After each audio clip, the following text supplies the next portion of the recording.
सिंह पन्नू के खिलाफ एफआईआर दर्ज हुई है। आतंकी पन्नू के खिलाफ एक और एफआईआर दर्ज हुई है। केंद्रीय जांच एजेंसी एनआईए ने यह एफआईआर दर्ज की है। पीएम मोदी के खिलाफ धमकी देने का आरोप है। आतंकवादी पन्नू पर लोगों को भड़काने का भी आरोप है। ये बड़ी खबर है जो इस बीच निकलकर सामने आ रही है। आतंकी पन्नू के ऊपर एक और एफआईआर दर्ज हुई है और पन्नू के ऊपर एक और एफआईआर दर्ज हुई है। ये बड़ी अपडेट है और प्रधानमंत्री नरेंद्र मोदी को धमकी देने का मामला है और इसी मामले में एक और एफआईआर दर्ज हुई है। तो बड़ी खबर है जो इस बीच निकलकर सामने आ रही है। हमारे सहयोगी जावेद हुसैन जुड़े हैं, उनका रुख करेंगे अपडेट्स के लिए। जावेद, जिस तरीके से एनआईए ने ये एफआईआर दर्ज की है, इस एफआईआर में और क्या कुछ लिखा गया है? देखिए, देश की सेंट्रल एजेंसी एनआईए ने प्रतिबंधित आतंकी संगठन एसएफजे के गुरवंत सिंह पन्नू के खिलाफ एक और एफआईआर दर्ज किया और इस एफआईआर को दर्ज करने में जो है एनआईए का कहना है, जो एनआईए सूत्रों का कहना है कि जो प्रधानमंत्री नरेंद्र मोदी के खिलाफ जिस तरीके से भड़काऊ बयान दिया गया था, धमकाने का जो पूरा मामला सामने आया था, देश विरोधी चीजें जो सामने आई थी, उसको लेकर ये एफआईआर दर्ज किया गया है। और आरोपी पन्नू पर ये आरोप है कि उसने सिख सैनिकों को 15 अगस्त 2025 के दिन लाल किले पे पीएम मोदी को तिरंगा फहराने से रोकने के लिए उकसाने का आरोप है और उस पे 11 करोड़ रुपए जो है सैनिकों को देने का इनाम देने की पेशकश की गई थी।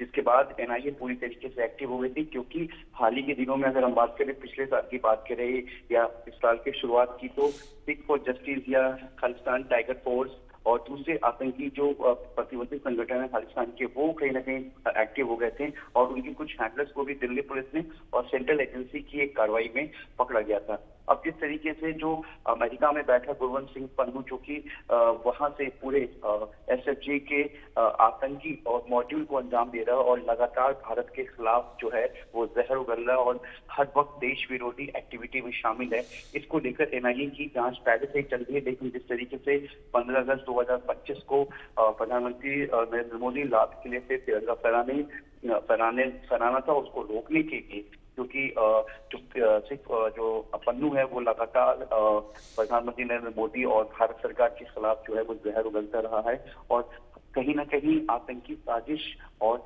आतंकी मॉड्यूल को बढ़ावा देने के लिए वो यहाँ पर जो बोले वाले जो लोग हैं उनको पैसों का लालच देकर किसी तरीके से कहीं ना कहीं हर एक एंगल से मॉड्यूल करने की कोशिश करता है, रेडिकलाइज करने की कोशिश करता है। और इस बार भी 15 अगस्त 2025 को लेकर उसने सिख सैनिकों को 11 करोड़ रुपए देने की पेशकश की थी, जिसके बाद एनआईए पूरी तरीके से अलर्ट हो गई थी और इस मामले को लेकर जो है एफआईआर दर्ज किया गया है।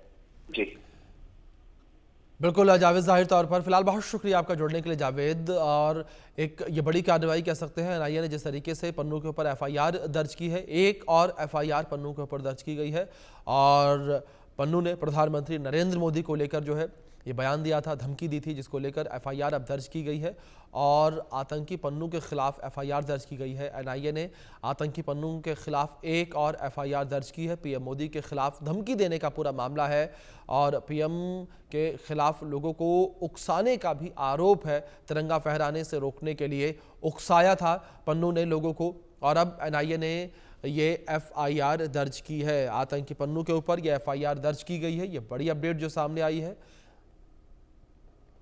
तो पन्नू पहले भी कई बार देश विरोधी गतिविधियों में शामिल रहा है और इस बीच उसने पीएम मोदी को धमकी दी है और पीएम मोदी को धमकी देने का पूरा मामला है ये।